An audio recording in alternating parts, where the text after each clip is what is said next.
Hi everyone, welcome to our first Connect and Build webinar. Maybe we'll just give it a couple of minutes for some more people to join us. Morning, Ella. I'm in Vancouver, so just getting up here. Oh yeah, It's coming towards up. the end of our day here. Yeah. Nice. While we wait, I will do a little bit of housekeeping. Since this is a webinar, you'll notice that your microphones are muted and your cameras are off. If you have any questions during the session, please pop them into the Q&A box below. We'll run for about 40 minutes of presentation and then leave 10 minutes at the end for questions. So we're excited to kick off our Connect and Build webinar series with Dataloy. This series is designed to be customer-led, highlighting why integrations are so powerful and the value they can unlock. So our first session today will showcase the integration with Dataloy and also discuss how bringing both companies together creates even greater value.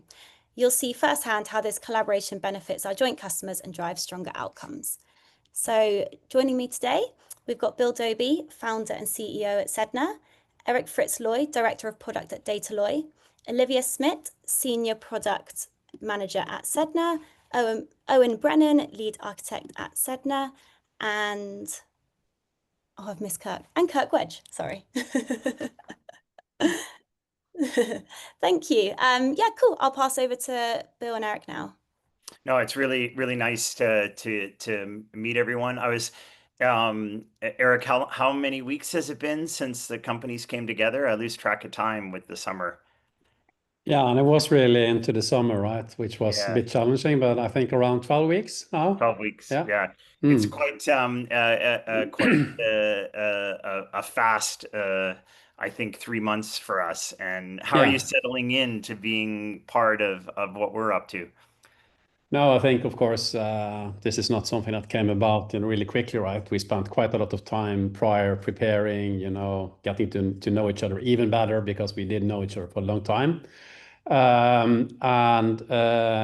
When we kind of launched this initiative and when it was official, I felt really good that it was the right thing. And I still think it is. So that's good. After 12 weeks, I'm not regretting anything yet. That's good. Quite the contrary, actually. I think that we're seeing already after 12 weeks, some of the things that we were hoping to see, right? Yeah. Hmm. Cool. Cool. If I know there's a lot of discussion and that, we've bought 6 companies, our peers have bought companies, and a lot of innovation and some M&A in the market.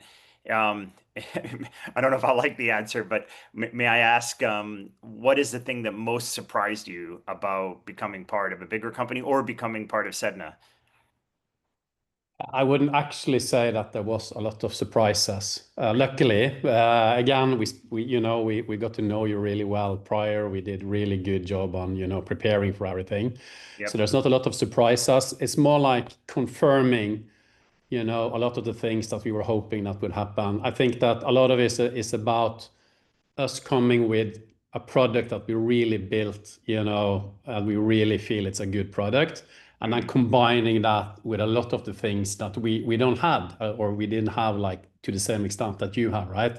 Really compatible things, which means that our product can come into a company and an environment where it can really, continue to thrive. So not really a big surprises. A lot of if there is any surprises, they are good surprises, I would say. For me personally, it's a lot about seeing how a sales organization works also professionally. So getting a lot of knowledge there also. Yeah, I think for myself, what's been interesting is obviously when being responsible and giving the privilege to help people manage their emails, there's a high level of trust and planning there. But when you are doing actual P&L and getting right deep into the profit and risk management side of a business, it's a reminder of the increased complexity of those projects and the zero tolerance for errors in managing the change and those types of things. So that's Yeah. very good. I'm glad actually Kirk is on the call, who's our head of shipping solutions, because you and I actually met through Kirk when he was head of IT at Star Shipping a long time ago. I won't date myself, but I think I learned a lot from how you were running the business back in the early 2000s, and brought some of those into our flow together. Cool. Well, I think we're going to touch a little bit on the history, and then I'll touch a little bit on why this acquisition was important to us, and then mostly we want to talk about building on top of our platform, and in many ways, the simple reason why I think the companies are a good combination is because you represent a tangible proof point of what it would be to bring email adjacent activities, so activities that you can't get out of email because they're conversation driven, closely into the VMS and the P&L flows of a company. And as you know, we have had an existing integration, and Kirk's going to talk on that, and that has been deployed in many customers over the years. That drove our interest together. We're going to talk about immediate activities. Olivia is going to touch on that, that we're working on now as we show the market what it would look like to have the communication stream merged with the execution stream in a more elegant way. And then actually, we're going to talk most importantly about what happens when a customer needs to build quickly on top of the assets they already have, in terms of their data and execution. So, but first, Eric, just for those who are obviously Sedna's customers, there's probably some here who are new to Dataloy. Do you mind giving a small run through of the history? I'll start with the end. For us, it was this very open approach, this API approach that drove us. But I think that's been part of your flow for the last 20 years or so since you've been running the business. Over to you for a quick run through. Yeah, actually, so we've been in the business one way or the other, as you can see from the slide, since the 80s. I grew up with Dataloy, right? I grew up with a father who was also in chartering, listening to his phone calls, etc. So I very early catched an interest in both shipping and IT. So that combination has been with me then all the way until today, right? So kind of from the very early days. In 2002, we started really what is today, or was before the merger, of course, Dataloy Systems. And that's when we really started to expand on the functionality that we had, making a more integrated solution covering everything from planning, chartering, operations, finance, the whole flow that was previously quite fragmented with our customers and elsewhere also in the market. And then actually, it doesn't really say 2011 here, but 2011 was a year when we were strategically thinking that we can't keep building custom integrations for every single customer. We had up to 8 or 10 individual integrations running for the same accounting system, for instance.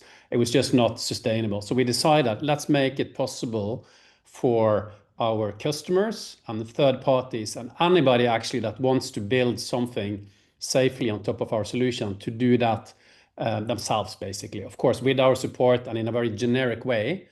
And that's when we started building the API. And in fact, the API was actually built on top of the legacy system. So it's really what we call an API first solution.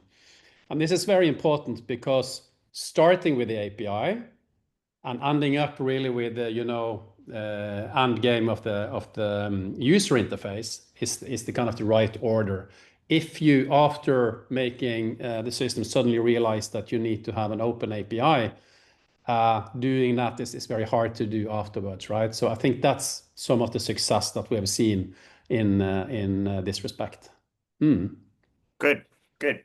And then I think I know much like me, I mean, although Sedna itself is 2017, I've probably been working on the same problem in one form or another. Being back in Vancouver reminds me probably 25 years, and likewise yourself. But you did the dangerous, risky, but big payoff thing of doing a complete rebuild. And that is never an easy task to do. But tell me a little bit about why that was important to you. And you are one of, in my view, one of the few successful times that's unfolded. Yeah, I mean, we did it many times actually, right? I think that what we learned over the years is that you really need to do it, properly. You need to do it from scratch. This time around, actually, we didn't do a lot with our data model because that was actually very well done back around 2000. We did a complete redo of our data model, so that makes it a little bit easier. But we also wanted to, not just replicate what we had. We wanted to rethink everything, right? I think that many companies just, go to the easy path of just reproducing all your screens. You go from a legacy, system onto a web system, for instance, and you try to mimic what you had. What we really wanted to do was to make sure that we would get the benefits of a web-based system, an API-driven system, and rethinking everything. And that takes time, right? Yeah. And personally, we did lose a couple of customers along the way, but you really have to prioritize doing it properly. And we are seeing today that we're kind of getting payback on that, right? That now we can move so much faster without dragging with us so much of the legacy stuff. So I think it was the right decision to do it that way.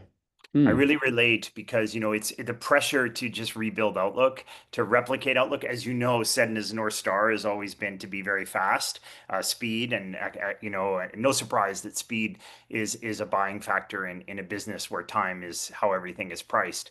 But it was a big challenge for us, not just to give everyone all the same folders or all the same features because it was already there. We were genuinely trying to help people think, is there a better way to kind of manage this email flow? And I think I really see that a lot in kind of what you built. And I think that, it's a good segue into the sort of journey that we're on, and I think you guys are now closely aligned into that flow with us, and we continue to consider partners and other people who have built and are building on our platform as peers in this, as important in this. But what we've learned is that you cannot digitize if you try to disrupt the conversation with your counterparties. We can all wish that people weren't on Outlook or email or any other tool that's out there that is built on top of email. But the reality is the number of problems you have to deal with, this open network nature of the email protocol requires that you kind of start your digital journey there. And then I think kind of bringing in the solutions after that. So Sedna's job is how do we make sense of that email, organize it better, faster, get rid of duplicates, collaborate. But then how do we expose it into data into your system? And then vice versa. How do we make it so that the fact your users have 500 emails to deal with doesn't mean they can't do their day-to-day job in your system? I just want to comment on it that for me, and I think for many in Dataloy, it's in a way it's a relief that we don't have to, in a way, deal with it directly. We are working now with Sedna, who is dealing with this. That's you know how to do that. I always rejected doing anything with email. I worked with email in the old days a lot, business mail, Lotus Notes. And I told myself that I'm not going. I can't go into that, right? We don't have the capacity. We really have to focus on our things.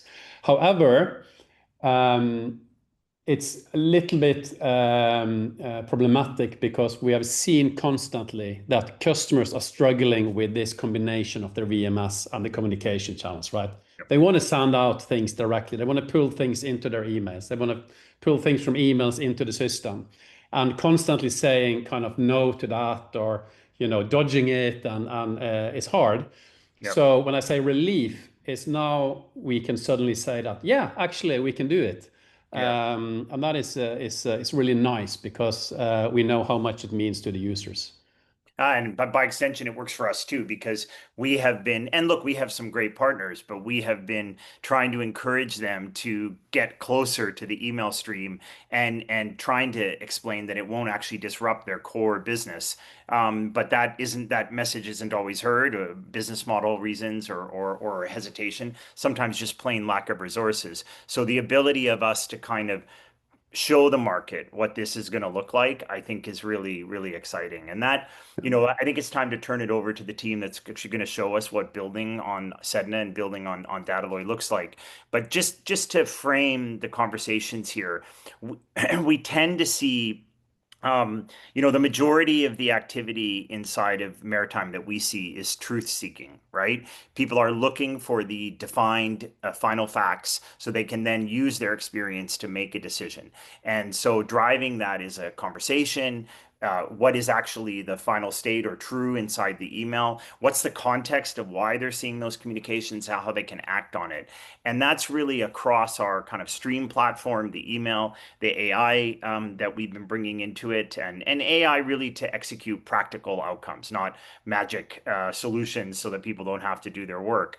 And then connecting it with our open API, and then now yourselves as a way to drive that through to a more to a faster system so that they can do how they know how to do their jobs faster, but more than anything, so they can optimize P&L in what is a really complicated market. So a little bit about Sedna now. We continue to lead across the market in communications first. Uh, as you know, I tend to think about our tech industry very much like the shipping industry. You never know who you might have to fix with tomorrow. So we encourage and welcome competition across the market. And often when people enter the email space in this industry, I'm kind of like, welcome to the fight. It's actually quite a challenging problem.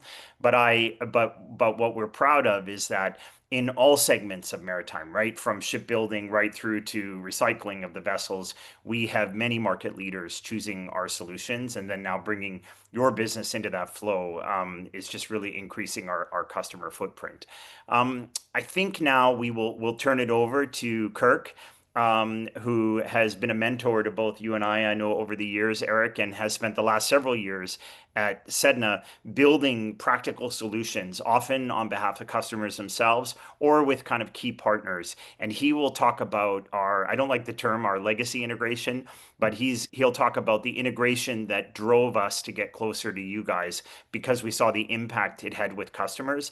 And then from there, we'll talk about what we're doing today with Olivia. So Kirk, I will hand it over to you, and let me know when you want me to pass the screen sharing over to you. All right, I'm about to share my screen. Okay. Let me know when you see it. Maybe not. Let's see.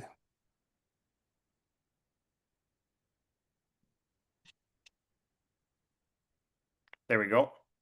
Got All it. right. Sorry Yep. about that. All right. So now I'm going to have to move a few things here to be able to see what I'm doing.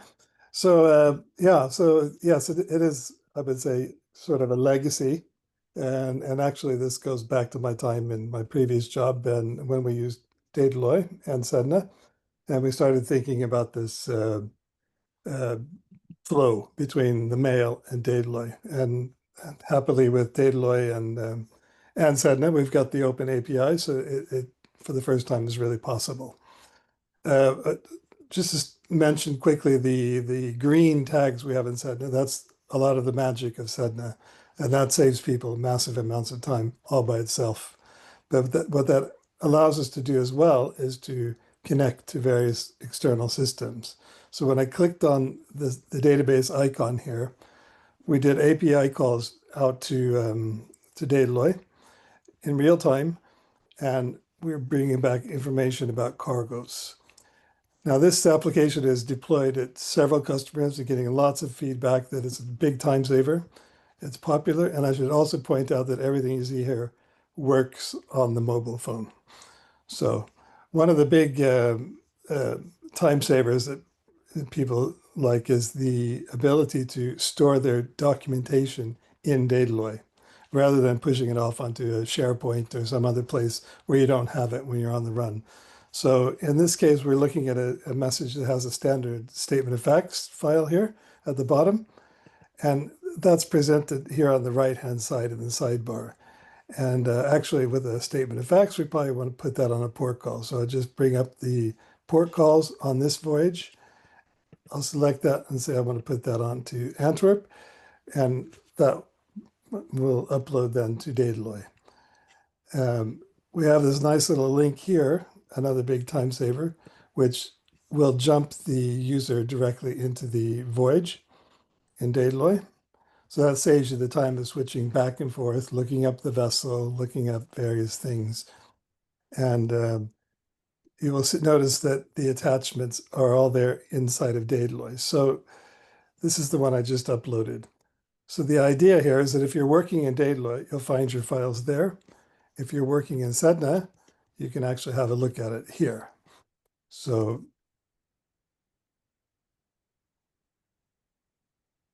you don't have, and again, I should emphasize this is when you're on the run, on your phone, really useful. So as you see, you can upload to cargoes, voyages, port calls. We can expand that basically endlessly to store anywhere within Dataloy, thanks to their API. Now, there's also some quick lookups. Schedule is always a popular one.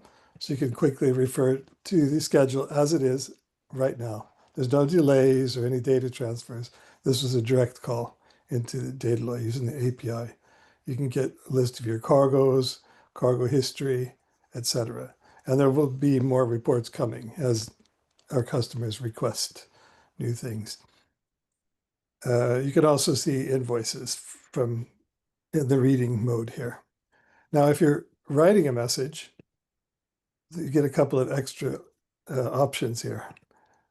We have these live snippets, which, for example, if you need to insert the schedule into a message, you can hit the button and it pops the, again, live schedule in an editable format here in case you need to, which often is the case, make a little change in your schedule before you send it out. You can also insert vessel details, cargo list, etc. And again, this list will fill up as time goes by, as we add new features to this. That attachment that we uploaded is also available here on the Port of Antwerp. So I could also pop that right in to the message here at the bottom. So again, imagine if you're on your phone and you need to grab a bill of lading or a statement of facts, bunkers invoices, any number of things. It's with you. So the advantage of doing it this way is you don't have to have many separate apps to keep track of all your files when you're on the run. So I think I'll stop there.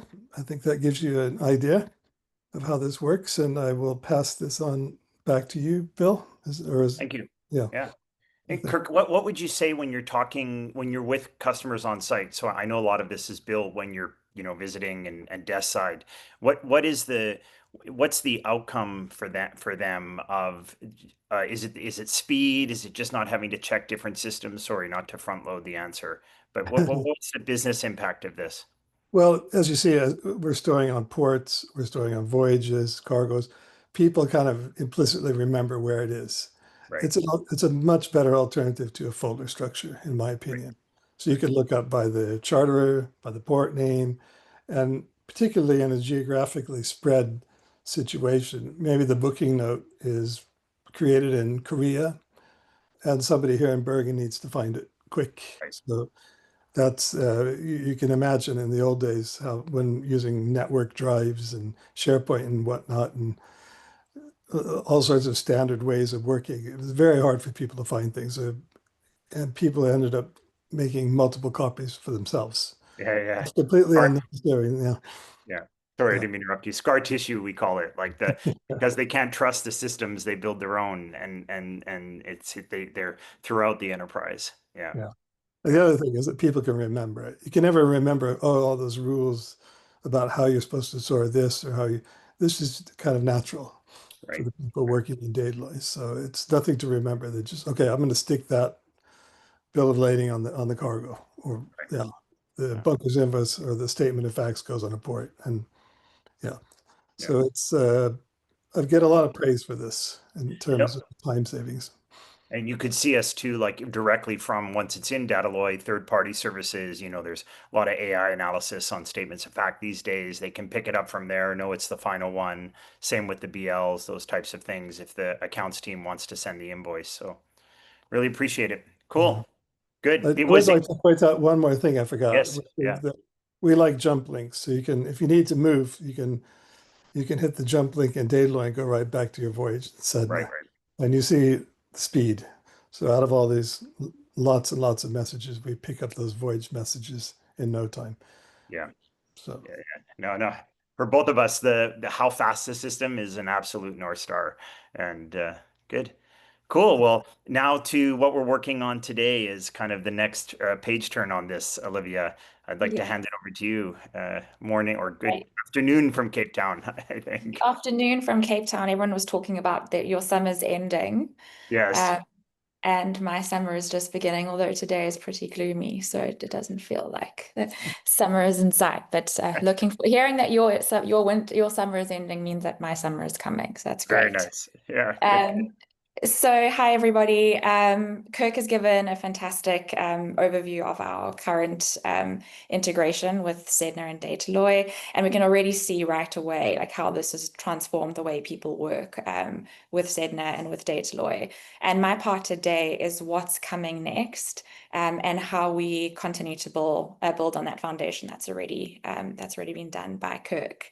And that's starting with that same thing, all about speed, being able to get information as quickly as possible, not having to jump to too many systems, being able to go to one place and get a snapshot, consolidated view. And we're starting with exactly that. We're starting by giving operators a clear, consolidated view of voyages. With structured and actionable data surfaced directly from getting the data from Dataloy, but then showing it within Stream, but then also enriching that even further, making use of the messages that we show in Stream. So here it is, our voyage dashboard. And this, as I mentioned, can be accessed from within Sedna. And this is a unified view of all voyages, like drawing in from Dataloy and from our fantastic, very powerful API that we get this information from Dataloy. And as I mentioned, goal here is reduce switching, reduce the manual reconciliation between systems and switching between systems, and giving that instant sense of what needs action and attention right away. So operators will be waking up, opening this up, and they'll be looking to see having a quick sight into their active voyages at a very quick glance, who's responsible, the vessels that they are associated with. We've got our voyages, our statuses, the routes, ETAs. I will touch on these little icons here that show clearly that something needs some attention. And again, all of this information is being pulled through from Dataloy, but then enriched with some of the messages from Sedna. So I'm going to click on this vessel here. Let's go with MV Silver Wave.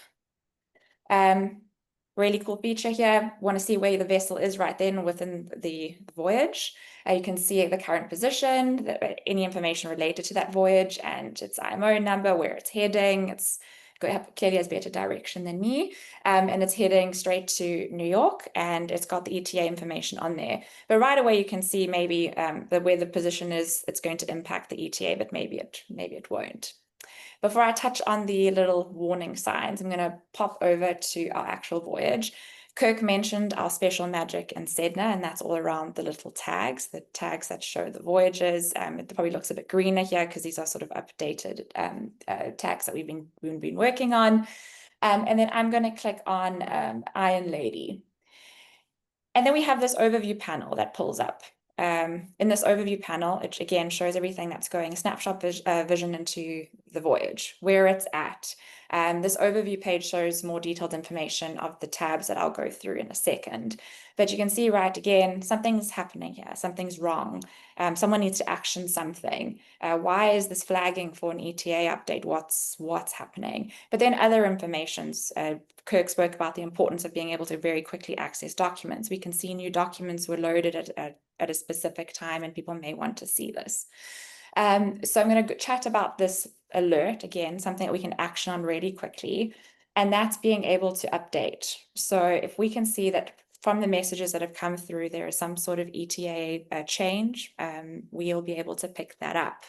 And straight from here, without switching from Sedna into Dataloy, we can make that update. And you can confirm that. So we're picking this up, securely making use of AI, but AI is not always right. So we want to give you and users the opportunity to actually confirm that this is all correct, and we can actually push this change straight through to Dataloy. So that's very quick, can see what you need to do very quickly, update, push to another system without opening up another system. Yeah. So that's the overview page of our slide out. Users will also have access to see all the messages that are associated with that tag that we mentioned, that Iron Lady tag. So all the messages that are associated with that tag will show here. So if you want to see the source of where this came from, say that ETA update, you can also verify that right within it, within a mail, to see like something's going on. Let me go check the mails associated with this. You'll see at the top here, we have this AI Insights bubble. This is also really powerful in another way that we can also let operators know that something has changed. So what we'll be doing, again, securely using LLM models to give users the ability to very quickly see what has changed overnight. So some AI insights into what has happened in the messages while they were asleep, or if they want to know a specific time frame of what's happened, they'll get some insights at the top of their little panel there. And then going on to documents, further building on to what Kirk went through around documents. Kirk spoke about how important it is to be able to surface documents as quickly as possible and be able to get to them. We spoke about them being able to be stored against port calls. So we have these various areas that we can tag these against.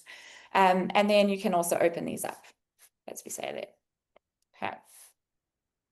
And then more information that you can verify things. You can go through your port call schedule, the performance, what's happening with bunkers, and just make sure that you can see if there's something up and there's something wrong, you can quickly action right from here. And as Kirk had said, like we always want to be able to quickly open something in action. So open a mail, click open a mail, respond to it, go do it as quickly as possible from one view. And then if you really can't and need more information, if you really cannot find what you need from within this one view and you need to jump back into Dataloy, and as Kirk says, we all love a jump link. There are links everywhere that can get you into the VMS where you can do some more further insights and anything else you need to do in the vessel management system. And that's where we're looking for the future. Bill, you're on mute. Thank you. Yeah. Where people wish I was most of the time, I'm sure sometimes, but No, we never think that. Yeah.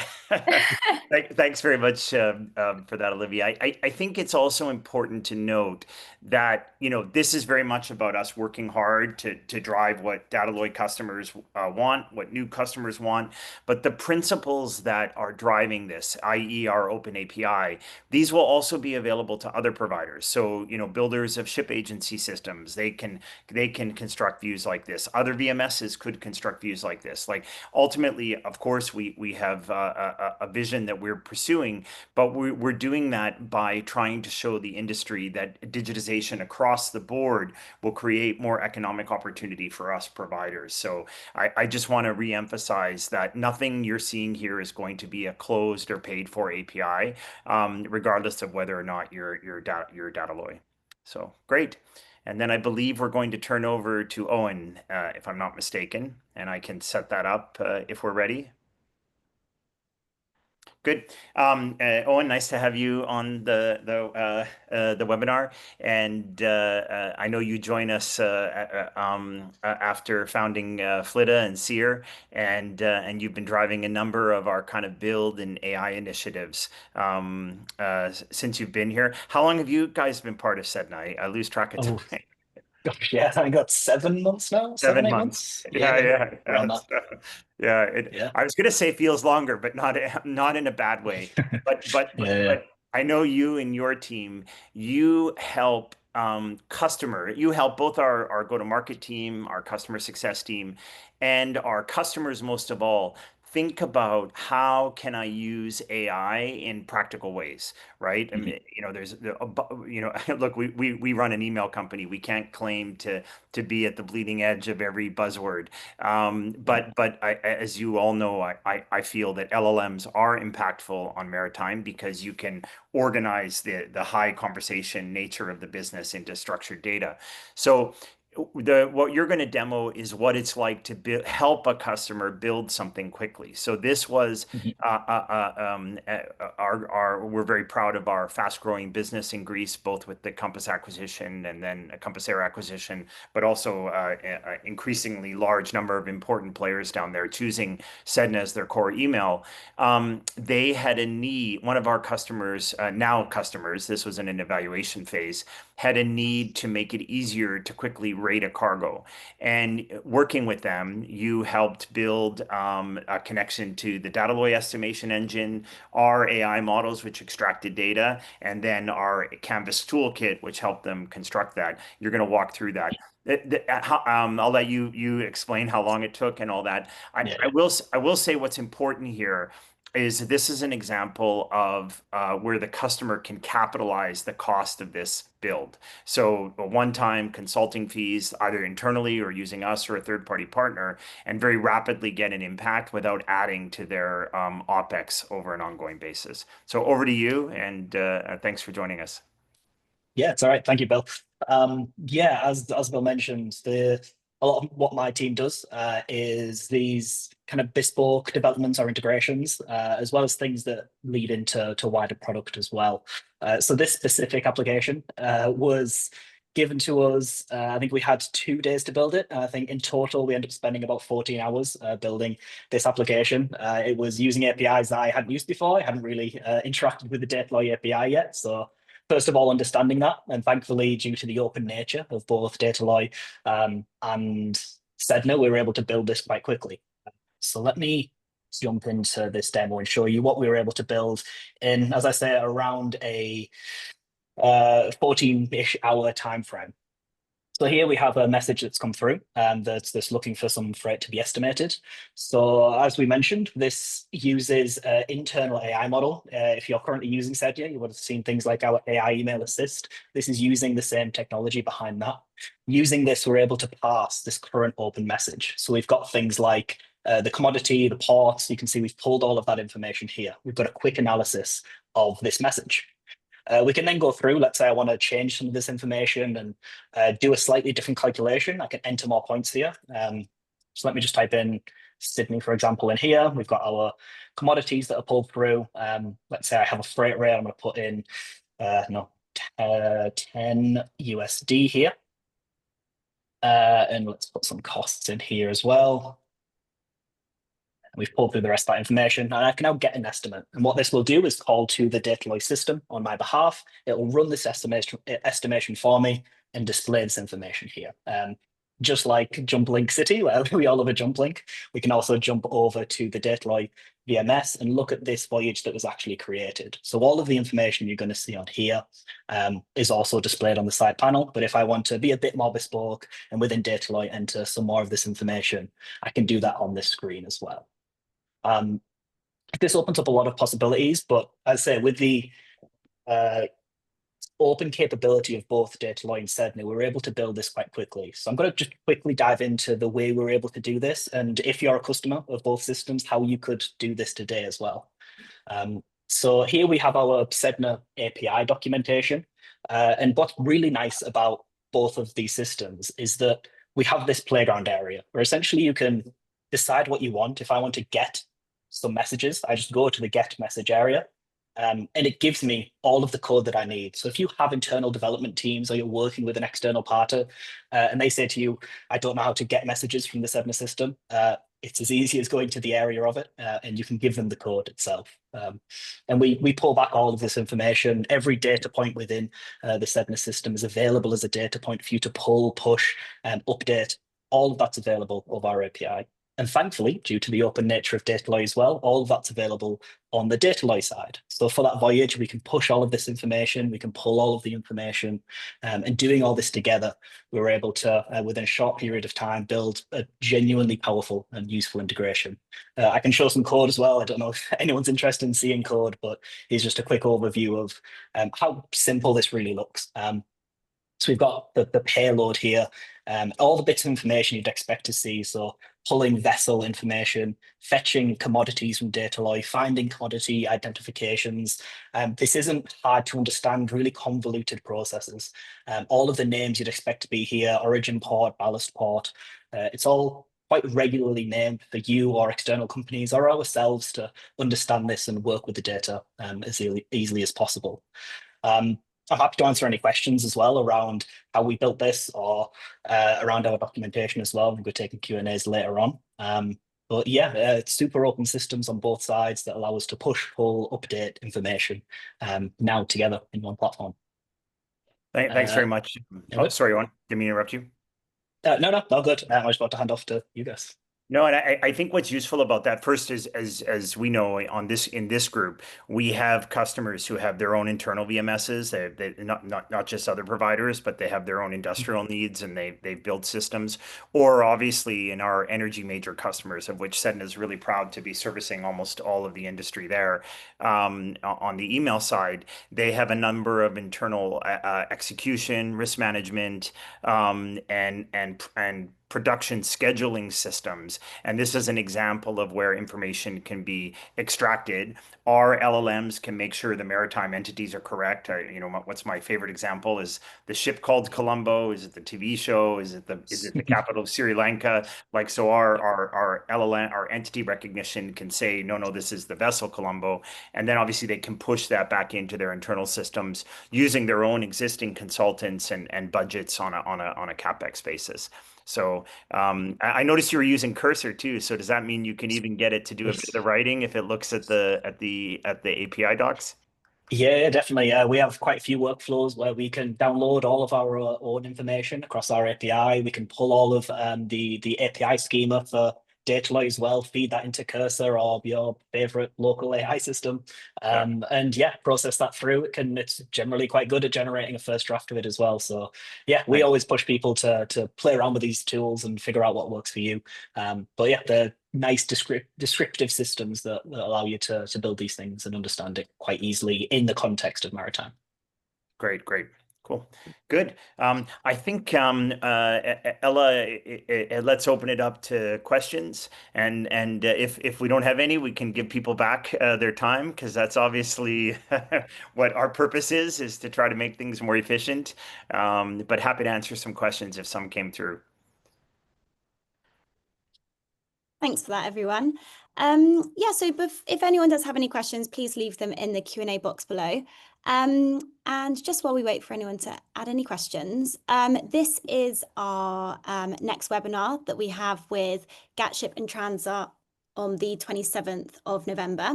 Registration is open and there'll be more information coming soon. So we'd love for you to join us again.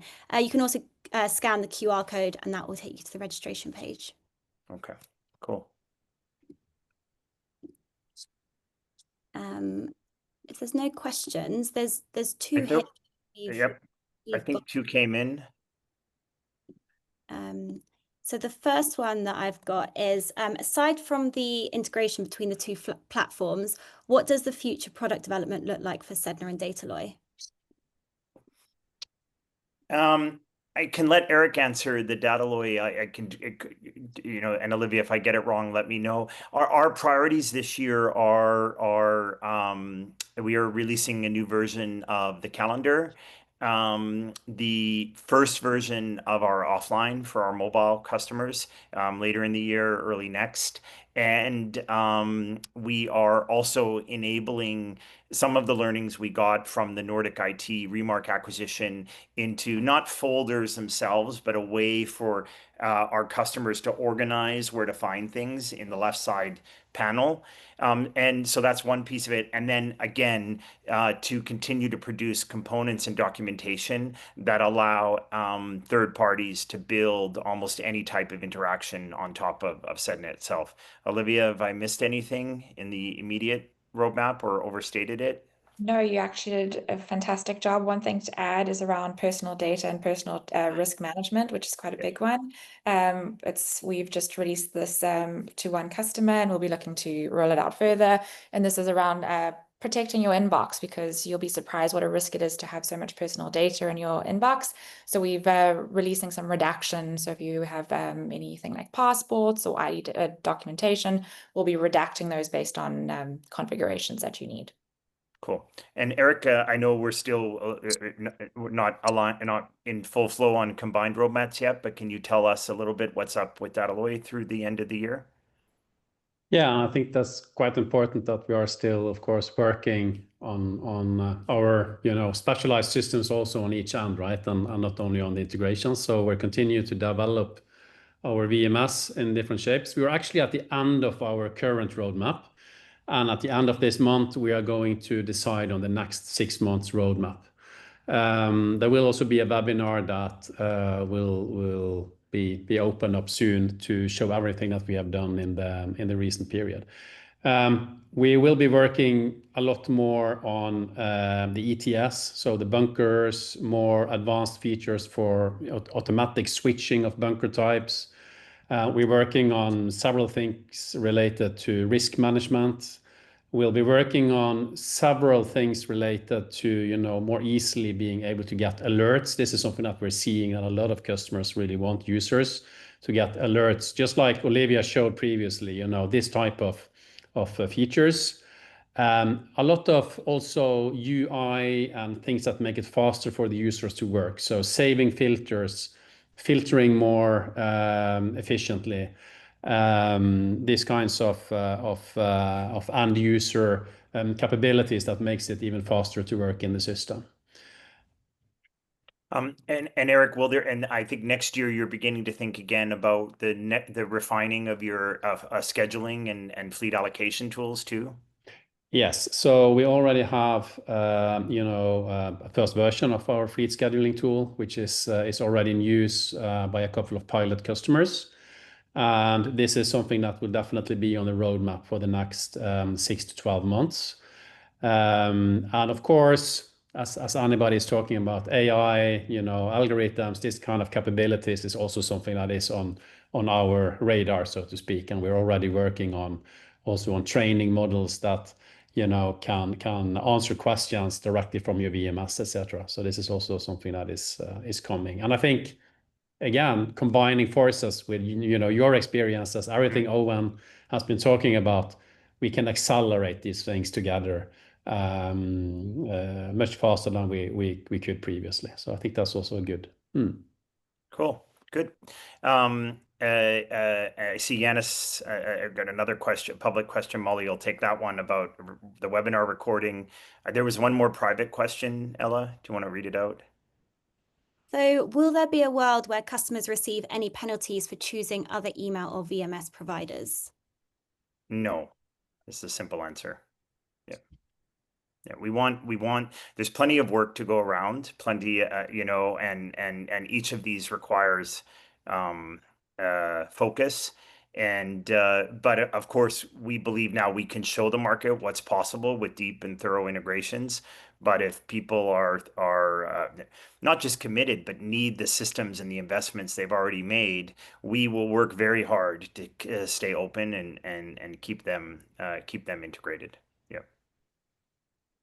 Great, thanks. Good. Is that all questions? Yeah, I think so. Thank you so much, everyone, for joining us. It's been a great webinar. Yeah, thanks, Ella. Yeah, thank you. Nice to see you all. Yep. Chat soon. Thank you. Take care. Bye. Bye. Bye-bye. Bye.